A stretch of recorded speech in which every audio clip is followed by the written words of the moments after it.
শিশুকন্যা মানে সংসারের ও সমাজের সকলের আদরের ও আহ্লাদের। তাকে মনে করা হয় মা লক্ষ্মী, মা সরস্বতী বা কখনো মা কালীর প্রতিরূপ। কিন্তু সেই শিশুকন্যার উপরেই যখন যৌন হেনস্থা বা নির্যাতন নেমে আসে, তা শুধু সমাজ সংসারের পক্ষে নয়, পুরো জগতের কাছেই একটা ঘৃণার এবং অপরাধের একটা ঘটনা হয়ে থাকে। এমনই এক ঘটনা ঘটেছিল তিলজলায়। একটি 7 বছরের শিশুকে যৌন হেনস্থা করে তাকে খুন করে ফেলা হয়।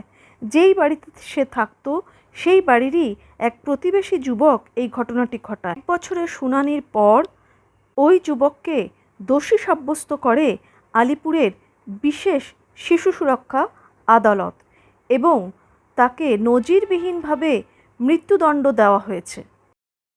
20 সালে তিলজলা এলাকায় একটি 7 বছরের নাবালিকা মেয়েকে যৌন নির্যাতন করে খুন করার অভিযোগে সেখান থেকে এক সিলিন্ডার বয় কে অভিযুক্ত করা হয় এবং এতদিন তার কাস্টোডিয়াল ট্রায়াল চলছিল।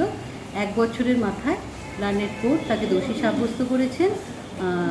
যৌন নির্যাতন এবং নৃশংসভাবে খুন করার অপরাধে একটি 7 বছরের নাবালিকা মেয়েকে লার্নেড কোর্ট আলিপুরের পক্সো আদালত এই প্রথম এটাকে বিরল থেকে বিরলতম ঘটনা বলে চিহ্নিত করেছেন এবং আসামিকে ফাঁসির আদেশ দিয়েছেন। সরকারের ভিকটিম কম্পেনসেশন ফান্ড থেকে ভিকটিমের মাকে 10 লাখ টাকা কম্পেনসেশন দেওয়া হয়েছে এবং সেটা লার্নেড ডিস্ট্রিক্ট লিগাল সেল অথরিটিকে 1 মাসের মধ্যে ভিকটিমের মা যাতে সেই কম্পেনসেশনটা পায় সেটাও নির্দেশ দিয়েছেন।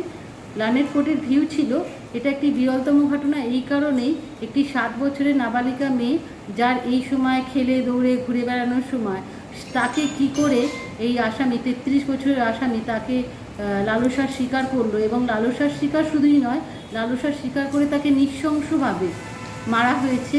মেয়েটি বাঁচার জন্য আপ্রাণ চেষ্টা করেছে, আসামির হাতে কামড়িয়ে নিয়েছে এবং তাকে বারংবার হাতুড়ির আঘাত করা হয়েছে, দেওয়ালে মাথা ঠুকে দেওয়া হয়েছে, হাত পা মুখ বেঁধে শ্বাসরোধ করে মেয়েটিকে মারা হয়েছে। বস্তার মধ্যে পুড়ে মেয়েটির দেহ লোপাট করারও চেষ্টা চলেছিল, কিন্তু in the mid time Kolkata police আসামিকে অ্যারেস্ট করে এবং কলকাতা পুলিশের হোমিসাইড ডিপার্টমেন্ট এটির তদন্ত করে। তদন্ত এত ভালো হয়েছে যা লার্নেড কোর্ট কলকাতা পুলিশের হোমিসাইড ডিপার্টমেন্টের যে ইনভেস্টিগেটিং অফিসার মধুসূদন সরকারবাবু ঘোষই প্রশংসা করেছেন। 45 জন সাক্ষ্য দিয়েছে, সাক্ষ্যদের কাউকে কোনো রকমভাবে ডিফেন্স ভাঙতে পারেনি। ডিফেন্স নিজেও উইটনেস দিয়েছিল কিন্তু সেটা ধূলিসাৎ হয়েছে।